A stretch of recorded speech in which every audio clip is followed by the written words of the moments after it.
નમસ્કાર દોસ્તો, education four એક્સલન્સમાં હું સગુણા આપ સૌનું હાર્દિક સ્વાગત કરું છું. દોસ્તો, આની પહેલાના લેક્ચરમાં આપણે સમાજ કાર્યની ફિલસૂફી વિશે વાત કરી હતી. તેમાં આપણે ફિલસૂફી શું છે, સમાજ કાર્યમાં ફિલસૂફીની શું જરૂરિયાત છે ને ફિલસૂફીનો અર્થ શું છે તેના વિશે સંપૂર્ણ માહિતી મેળવી હતી. તેમાં આપણે છેલ્લે વાત કરી હતી કે સમાજ કાર્ય એ વિકસતો જતો વ્યવસાય છે અને તેની ફિલસૂફી માનવતાવાદ, સ્વાતંત્રવાદ અને લોકશાહીના મૂલ્યો પર આધારિત છે. તો એ મૂલ્યો કયા છે? તો માનવતાવાદ, સ્વાતંત્રવાદ અને લોકશાહીના મૂલ્યો. તો આ મૂલ્યો શું છે? મૂલ્યો એટલે શું? તો આજે આપણે એના વિશે વાત કરીશું. તો ચલો દોસ્તો, શરૂ કરીએ. મૂલ્ય એટલે શું? માણસ પોતાના આચરણ માટે સારું, ખરાબ, સાચું, ખોટું શું છે તેને ધ્યાનમાં રાખે છે. અમુક ક્રિયા તે એટલા માટે પસંદ કરે છે કે તે યોગ્ય હોય છે. આમ સામાન્ય અર્થમાં જોવા જઈએ તો મૂલ્ય એટલે યોગ્ય શું છે, તે જે યોગ્ય છે તે મૂલ્ય છે. આપણે તેની ડેફિનેશન જોઈએ તો અહીંયા તમને આપેલી છે, તમે નોટ કરી શકો છો. અહીંથી તમે નોટ કરી શકો છો. આ ડોરોલીએ આપેલી વ્યાખ્યા છે. આની પીડીએફ તમને ટેલિગ્રામ પર મળી જશે. ટેલિગ્રામની લિંક મેં ડિસ્ક્રિપ્શનમાં આપેલી છે, એટલે તમને ત્યાંથી મળી જશે. તમે ઈચ્છો તો એની નોટ પણ કરી શકો છો. ડોરોલીએ મૂલ્યની જે પરિભાષા આપી છે એના મુજબ છે કે મૂલ્ય વિશે વાત કરે છે કે તે એક એવો આધાર છે જેના પર એક વ્યક્તિ કોઈ એક માર્ગને બીજા માર્ગ કરતા સારો કે ખોટો, ઉચિત કે અનુચિત સમજીને એને ગ્રહણ કરે છે. આપણે માનવીય મૂલ્યોને કેવળ વ્યવહારથી જ જાણી શકીએ છીએ. શેના દ્વારા જાણી શકીએ છીએ? વ્યવહાર દ્વારા. તો અહીંયા આપણે ડોરોલીની વ્યાખ્યા જોઈ. તો માનવીય વ્યવહારનો મૂલ્ય સાથેનો સંબંધ બતાવતા કૌંસ કહે છે. કોણ કહે છે? કૌંસ. આ જુદા જુદા સામાજિક વૈજ્ઞાનિકોના નામ છે, તમે એને નોટ કરી શકો છો. તો કૌંસે શું કહ્યું છે? કૌંસે કહ્યું છે કે વ્યવહાર દ્વારા ભિન્ન ભિન્ન પરિસ્થિતિઓમાં જુદા જુદા મૂલ્યોથી પ્રભાવિત થઈ શકે છે. એટલે આપણો જે વ્યવહાર છે એ ભિન્ન ભિન્ન પરિસ્થિતિઓમાં જુદા જુદા મૂલ્યોથી પ્રભાવિત થઈ શકે છે. એટલે દરેક વખતે એક જ મૂલ્ય પ્રભાવિત કરે એવું નથી હોતું. એ પ્રભાવનો આધાર શેના પર હોય છે? તો એ પ્રભાવનો આધાર વ્યક્તિ કયા ક્ષેત્ર સાથે સંબંધ ધરાવે છે એના પર છે. તે ક્ષેત્ર ઘર હોઈ શકે, વેપાર ક્ષેત્ર હોય, રાજકારણ, સામુદાયિક સેવા કે તમે રમતગમતમાં, એવા ઘણા બધા ક્ષેત્રો છે. એટલે વ્યક્તિ હાલ કયા ક્ષેત્ર સાથે સંબંધ ધરાવે છે એના આધારે દરેક ક્ષેત્રના અલગ અલગ મૂલ્યો હોય છે. દાખલા તરીકે આપણે શતરંજની રમત રમતા હોય, એટલે કે ચેસ રમતા હોય, તો એની અંદર દયાના મૂલ્યને કોઈ સ્થાન નથી. તમે ત્યાં સામેવાળા વ્યક્તિ પર દયા ખાઈને તમારી ચાલ ના ભરી શકો, ને તો તમે હારી જઈ શકો છો. જ્યારે વેપાર એ એવું ક્ષેત્ર છે કે જેમાં થોડા ઘણા અંશે તમે દયા દાખવી શકો છો. તમારે કોઈની જોડે પૈસા લેવાના નીકળતા હોય અને એની એવી પરિસ્થિતિ હોય તો તમે અમુક છૂટછાટ એમાં આપી શકો છો. જ્યારે ઘરમાં એ મૂલ્ય ખૂબ જ મહત્વનું છે. એટલે તમે ઘર પરિવારની અંદર દયાનું જે મૂલ્ય છે એ તો બહુ જ મહત્વનું છે. તો ઉપરોક્ત જે આપણે વર્ણન કર્યું એના આધારે સ્પષ્ટ થાય છે કે મનુષ્યના મૂલ્યો એનો વ્યવહાર ઘડવામાં મહત્વનું સ્થાન ધરાવે છે. મનુષ્યનો વ્યવહાર ઘડવામાં મહત્વનું સ્થાન કોણ ધરાવે છે? તો મૂલ્ય. મૂલ્ય સામાજિક નિયંત્રણનું એક સાધન છે. જે વ્યક્તિ સમૂહ તથા સમુદાયના વ્યવહાર પર નિયંત્રણ રાખે છે. એટલે સમાજના નિયંત્રણ માટે મૂલ્યનું હોવું ખૂબ જરૂરી છે. પ્રત્યેક વ્યવસાયના કેટલાક મૂલ્યો હોય છે, જે મૂલ્યો એના સભ્યોના વ્યવહાર પર નિયમન રાખે છે અને વ્યવસાય ઉદ્દેશો સિદ્ધ કરવામાં મદદ કરે છે. માટે મૂલ્યોનું હોવું ખૂબ જરૂરી છે. હવે આપણે જોઈએ કે મૂલ્યો કે માન્યતાઓ સમાજ કાર્યમાં તત્વજ્ઞાનની આધારશિલા છે. આ મૂલ્યો કે માન્યતાઓ શું છે? સમાજ કાર્યના તત્વજ્ઞાનની આધારશિલા છે. આધારશિલા. અને એટલા માટે આપણે મૂલ્યને સમજવા બહુ જરૂરી છે. અને તમે આ મૂલ્ય વિશે જે સમજશો એ મૂલ્યો એ આધારશિલા છે અને એના કારણે તમને એ કોઈ પણ ક્ષેત્રમાં મદદરૂપ થશે. તમે સમાજશાસ્ત્ર ભણતા હોય કે પછી તમે મનોવિજ્ઞાન ભણતા હોય કે તમે એમ જ સામાજિક જીવનમાં પણ તમને આ જે મૂલ્યોની જે સમજ છે એ તમને ઘણી ઉપયોગી નીવડશે.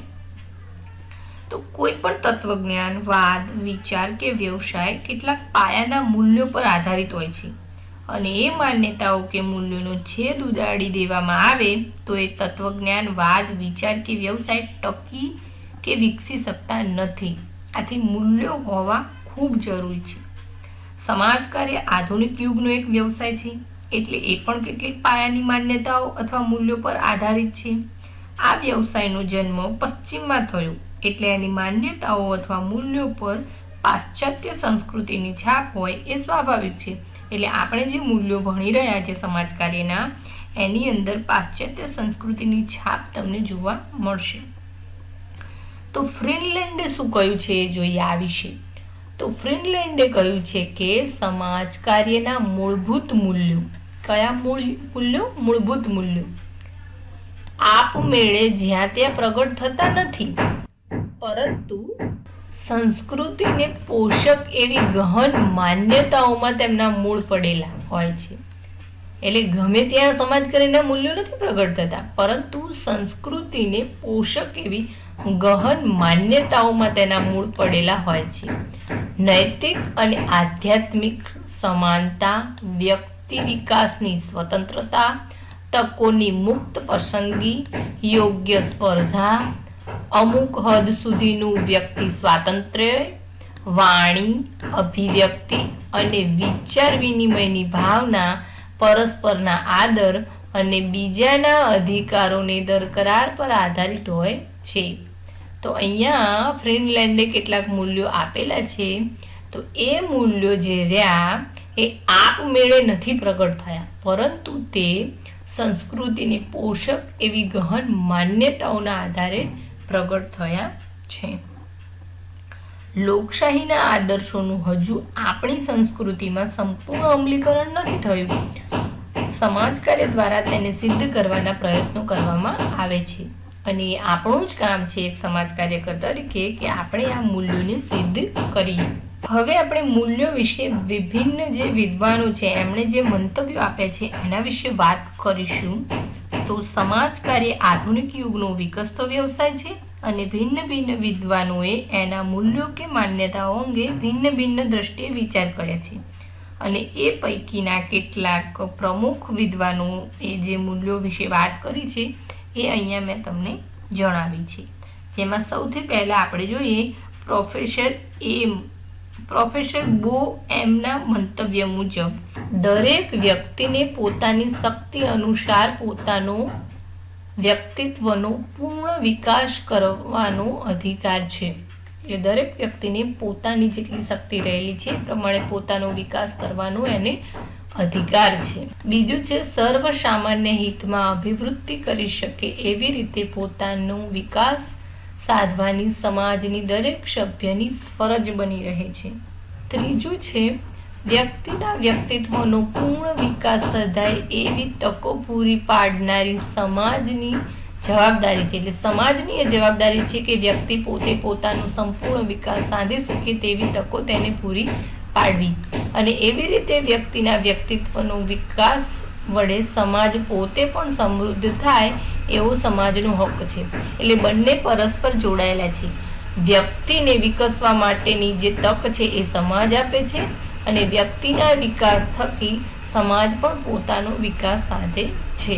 અને વિકાસ સાધવાનો સમાજને હક છે.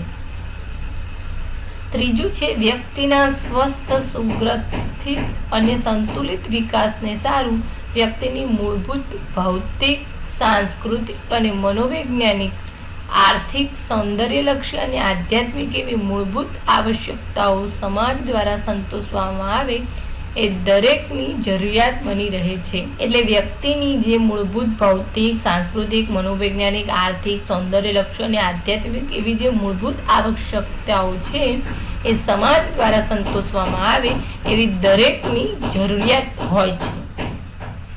અને છેલ્લું છે વ્યક્તિની આત્મવિકાસની જરૂરિયાત સંતોષવા કાજે તેમજ જુદી જુદી વ્યક્તિઓ દ્વારા સમાજને સમૃદ્ધ કરવા માટેનો વ્યક્તિગત ફાળો પણ મળી રહે એવા બંને કારણોસર સામુદાયિક કલ્યાણને સુદૃઢ કરે એવી અને સમાજ દ્વારા પ્રાય એવી સુવિધાઓ યોગ્ય પ્રમાણમાં વ્યક્તિને પ્રાપ્ત થવી જોઈએ. અને છેલ્લું છે સમાજ જેમ વધુ ને વધુ સંકુલ બનતો જાય, પરસ્પરાવલંબી બનતો જાય તેમ તેમ વ્યક્તિના વિકાસને માટે ખાસ પ્રકારના સામાજિક તંત્ર અને સંગઠનની જરૂરિયાત ઊભી થાય છે. અને વ્યક્તિને જરૂરી એવા સામાજિક સાધનો પૂરા પાડવા એ સમાજની ફરજ બની રહે છે. પોતાની જરૂરિયાતોને સંતોષી ન શકે એવા સાધનો અને ઉપકરણોમાં પરિવર્તન લાવવાનો દરેક વ્યક્તિનો અધિકાર છે. છેલ્લી છે અહીંયા લખવાની રહી ગઈ છે તો તમે એને અલગથી નોટ કરી લેજો. છેલ્લું મૂલ્ય. હા દોસ્તો, અને તમે મને ઇન્સ્ટાગ્રામ પર પણ ફોલો કરી શકો છો. ઇન્સ્ટાગ્રામની જે યુઝર નેમ છે અહીંયા તમને જણાવતું હશે, એજ્યુકેશન ફોર એક્સલન્સ છે. તો તમે ત્યાં આગળ મને ફોલો કરી શકો છો અને તમને કોઈ પણ ક્વેરી હોય તો તમે ત્યાં મને જણાવી શકો છો. હવે આપણે જોઈએ કૌંસે નીચે મુજબના 10 મૂલ્યો આપેલા છે અને એ મૂલ્યો જે રે એ સમાજ કાર્યના પ્રાથમિક મૂલ્યો તેવું કૌંસનું કહેવું છે. તો એ કયા મૂલ્યો છે? તો સૌથી પહેલું છે પ્રત્યેક મનુષ્યનું મૂલ્યવાન હોવું. એટલે આપણે સમાજ કાર્યકર તરીકે સેવાથી જ્યારે આપણી પાસે આવે તો સૌથી પહેલું આપણા માટે એ સમજવું જરૂરી છે કે પ્રત્યેક વ્યક્તિ મૂલ્યવાન છે. કોઈ ગરીબ હોય, અમીર હોય, ઊંચું હોય, નીચું હોય, ગમે તેવું હોય, પણ દરેક વ્યક્તિ મૂલ્યવાન છે. બીજું છે સંપૂર્ણ વિકાસ પ્રાપ્ત કરવાની માનવીય પ્રકૃતિ. એટલે દરેક વ્યક્તિની સંપૂર્ણ વિકાસ પ્રાપ્ત કરવાની પ્રકૃતિ હોય છે. પોતે પોતાની રીતે તેને વિકાસ કરી શકે છે. ત્રીજું છે માનવો વચ્ચે રહેલી ભિન્નતાઓની સ્વીકૃતિ. એટલે દરેક માણસ સરખો નથી હોતો, દરેક વ્યક્તિની પોતાની પ્રકૃતિ હોય છે. તો આપણે એની ભિન્નતા સાથે તેનો સ્વીકાર કરવાનો છે એક સમાજ કાર્યકર તરીકે. ચોથું છે માનવીની ભૌતિક આવશ્યકતાઓની સંતુષ્ટિ. એટલે દરેક વ્યક્તિની ભૌતિક આવશ્યકતાઓ પૂર્ણ થવી જ જોઈએ. જે જરૂરી અને મૂળભૂત ભૌતિક આવશ્યકતાઓ છે તે તો પૂરી થવી જ જોઈએ. એ સમાજની ફરજ છે કે તે તેની ભૌતિક આવશ્યકતાઓની પૂર્તિ કરે. એના માટે સરકાર ઘણી બધી યોજનાઓ પણ કાઢતી હોય છે. એટલે સરકારની પણ એક ફરજ છે. પાંચમું છે સ્વતંત્રતા. આ આપણા મૂલ્યો છે. આ બંધારણમાં પણ આ મૂલ્યો વિશે વાત કરેલી છે. સ્વદોરવણી એટલે વ્યક્તિ પોતે પોતાની રીતે મદદ કરે એ માટે આપણે એને માર્ગદર્શન આપવાનું છે, દોરવણી કરવાની છે. આપણે એનો ટેકો નથી બનવાનો, આપણે એને માત્ર જ્યાં જરૂર પડે ત્યાં માર્ગદર્શન પૂરું પાડવાનું છે અને પોતે પોતાની રીતે સક્ષમ થાય તેવું માર્ગદર્શન આપવાનું છે. સાતમું છે અનિર્ણયાત્મક પ્રવૃત્તિ. આઠમું છે રચનાત્મક સામાજિક સહયોગ. નવમું છે કાર્યોનું મહત્વ અને નવરાશના સમયનો રચનાત્મક ઉપયોગ. આજકાલ આપણે જોઈએ છીએ કે લોકો નવરાશના સમયનો જરા પણ રચનાત્મક ઉપયોગ નથી કરતા.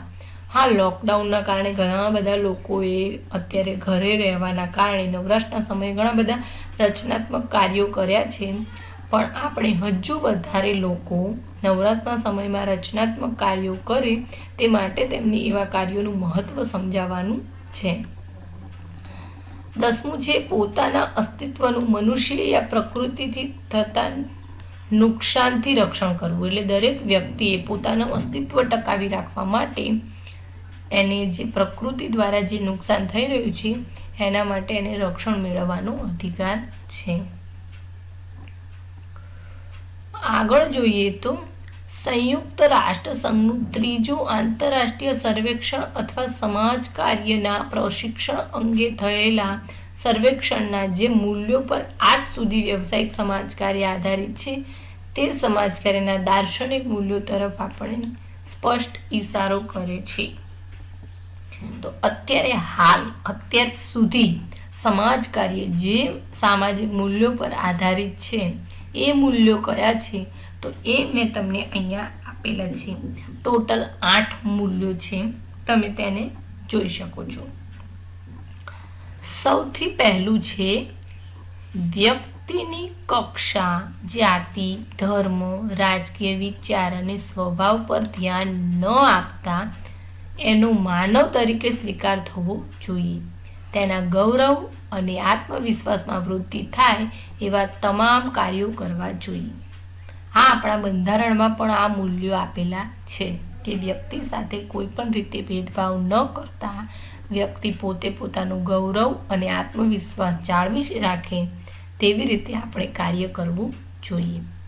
બીજું છે વ્યક્તિ, સમૂહ અને સમુદાયની ભિન્નતાઓને આદરની દ્રષ્ટિએ જોઈને સમન્વયની વૃદ્ધિ થાય અને સામુદાયિક કલ્યાણ શક્ય બને એવા કામો કરવા જોઈએ.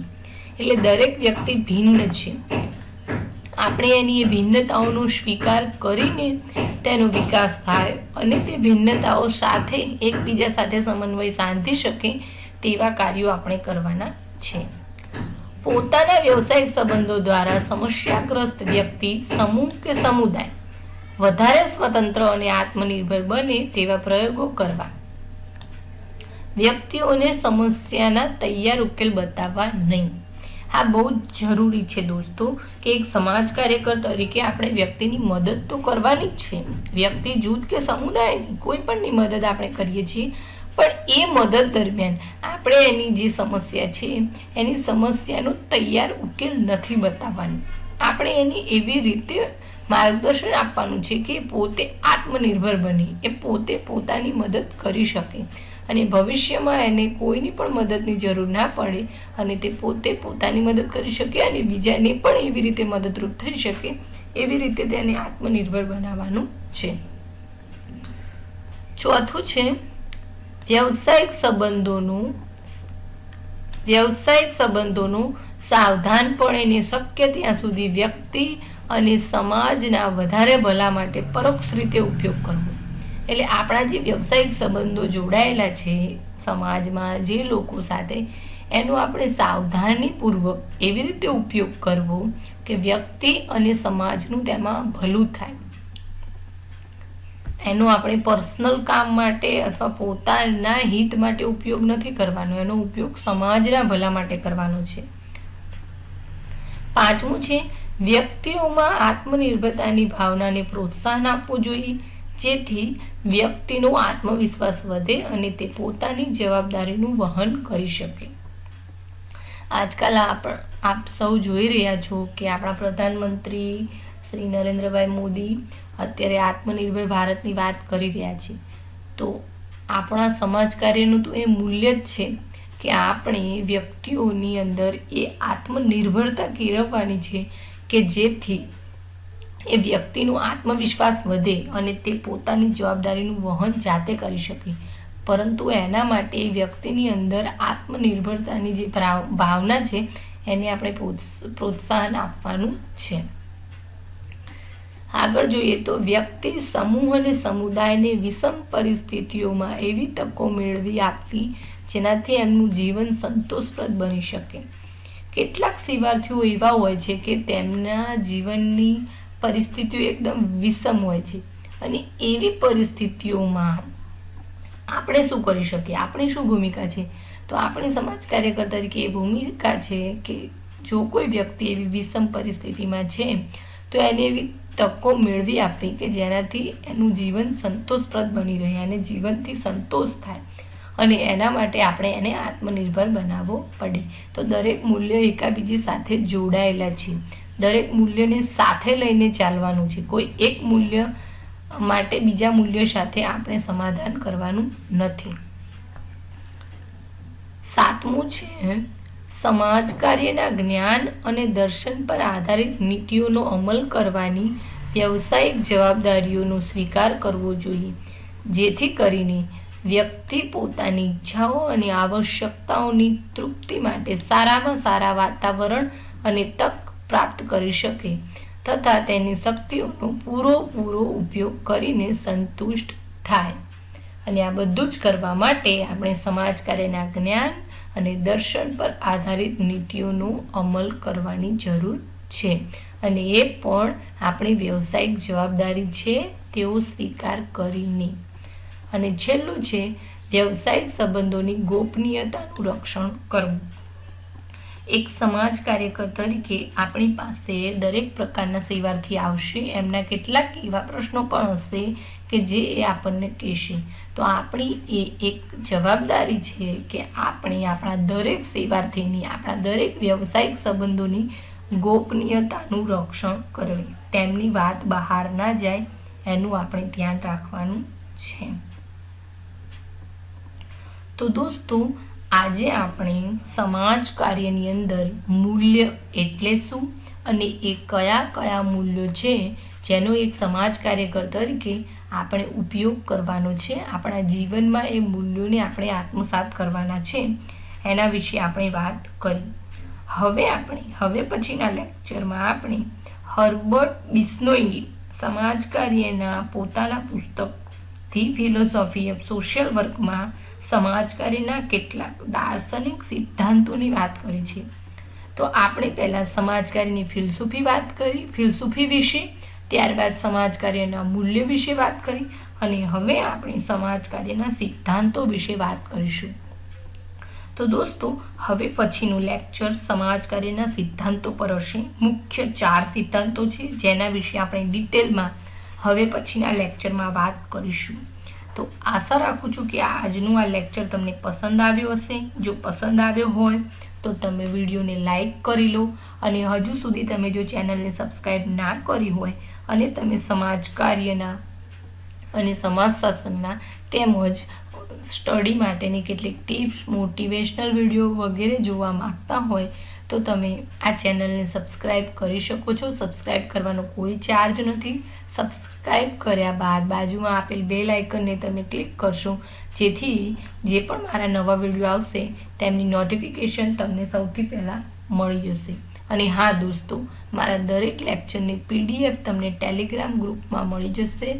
ટેલિગ્રામની લિંક જે છે હું તમને ડિસ્ક્રિપ્શનમાં આપી દઉં છું અને તમે ઈચ્છો તો અહીંયાથી પણ નોટ કરી શકો છો. અમારી ટેલિગ્રામની લિંક છે. તમને એ લિંક પર ક્લિક કરશો એટલે મારે અત્યાર સુધીના લેક્ચર અને અત્યાર સુધીના લેક્ચરની PDF મળી જશે. તો દોસ્તો, આજ માટે બસ આટલું જ. વિડીયો જોવા બદલ આપ સૌનો ખૂબ ખૂબ આભાર. ધન્યવાદ.